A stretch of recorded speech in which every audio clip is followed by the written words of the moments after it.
finances. We want to manifest finances on a different level, not on a traditional level, on a different level whereby you pray this prayer point and you see what the Lord can do. So I want to talk about, I'll show you where I am, where I stay, where I live, and I'm going to talk about credit cards because this is part of the journey. Okay, so the last years of my life, I've only had credit card only once. I've only had a credit card only once, and when I had it, and after a few months, I discarded the credit card. Why? Deuteronomy 28 talks about the Lord will make you a lender of nations, and you will not borrow. So I do take that as a command. He also says, the rich will rule over the poor. There's several scriptures about finances, but I'm just being selective.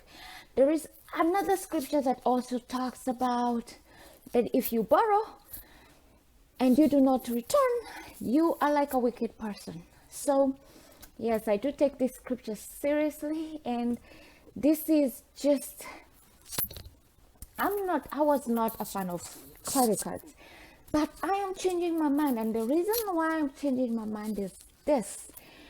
In 2020, actually the last 2 years of my life, I've been traveling so much. But I remember in 2018 specifically, I traveled so much. I was on a plane 2 to 3 times in a month. I was on a plane, I was going somewhere fantastic, the whole shebang. But I pay everything on cash. I do everything cash. I pay everything cash. I believe in buying homes cash. And not everybody has the same belief. That has been my belief. Doing everything on cash. I better put this thing so that it does not shake so much. So anyways, so I was traveling, and then I realized, oh my God, I would have been traveling now. If I want to travel, I would be traveling for free because I would have all these points for hotel rooms, for vacation spots for free. Definitely, I'll be traveling for free. So that's like, dang it. And why? I believe the moment I started praying these prayer points, the Lord started teaching me about wisdom. You know what? We are in the kingdom of God. Even when you're spiritual, there is literally nothing for free. Jesus had died for us, and when he died for us, he did make a purchase, and that was through blood. He bought us with his blood, and now we're in a different nation, we're in a different kingdom. And so when you want to increase and you want to do the things of the Lord his way, you have to understand and learn the kind of heart that will get you to inherit these things. Like, for example, he says the meek will inherit the earth. So therefore it means when you're humble, when you have humility, is not the same as meekness. Meekness gives you land. It makes you inherit. So you have to develop the heart of meekness to have the land. For example, you can have a heart of a heart of praise, the heart of the Lion of Judah. It's not the same as the heart of meekness.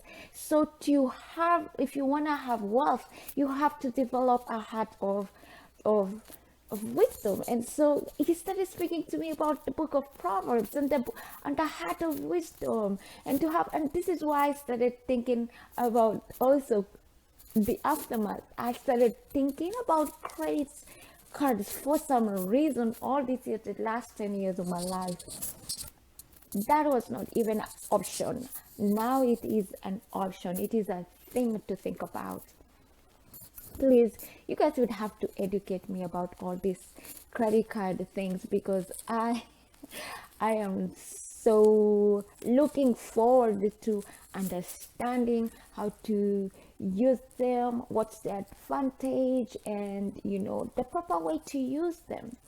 Like in my travels, like for example, the last 8 months of my life, I've not been staying in one place. I've been several, out of like 2 to 3 months, I'll be one place and another place and another place. so I have like several bank accounts, less than five, but two, several accounts. Let's just put it that way. And one of my bank accounts was specifically used to do these recurring donations to charities that I love, things that I love to support, like single moms or children who are being saved from sex trafficking, things like that. I love to support organizations and the work of God, or ministries that I absolutely love and believe in.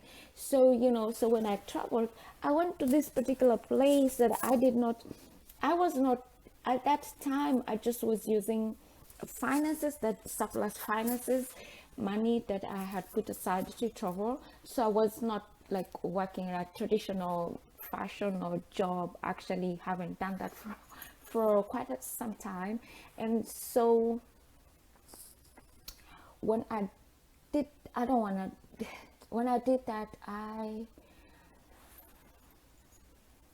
I realized, because I did not have access to particular bank accounts. When you travel, there's particular bank accounts that are everywhere, and other bank accounts are not so much. So this particular bank account, I'm going to talk about Bank of America. So I had Bank of America, whereby I had put like this recurring donations. I usually set my bank account like 3 to 6 organizations, depending on the year. I do it at the beginning of the year, or when like when I have a great break, or when I have something new that I'm excited about, and so I add it on. So it's like recurring. So my bank account will take out these finances every month. And so because I was in a place whereby I was not having access to this particular bank account, and actually got so busy I wasn't checking, and I was like, oh yeah, that is set up, that is done. But because I was not adding to it finances, it went on overdraft 1 month, and then it became inactive, and then they closed the account without even telling me. And I was not checking on it. I wasn't thinking about it. I was like, okay, that's set up, that's done. And so, but the Lord is so amazing. The Lord is so good. He actually alerted me by this. I got a spiritual alert that there's something going on with this particular account. So I called them, and I realized I had these fees I had to sort out and all that jazz. And then eventually they actually just closed the account without even calling me and stuff like that. The last 8 months, I have literally changed my debit card 6 times, 6 to 8 times. 6 because I would lose them. I would be somewhere, and I kept. It's not a good thing. It's just the hassle of being one place and another, like traveling here and there, and I found myself doing all these things. But coming back to my point, credit cards, there is beauty in credit cards. There is a way to have credit cards and take care of your finances. And I believe I am a saver, and that's why I'm not in debt. I don't have no debt. Any kind of debt that I have, it is less than $1,000. So I don't. That is why I didn't have credit cards. I didn't want to be in debt. I wanted to obey the Lord and follow the Lord.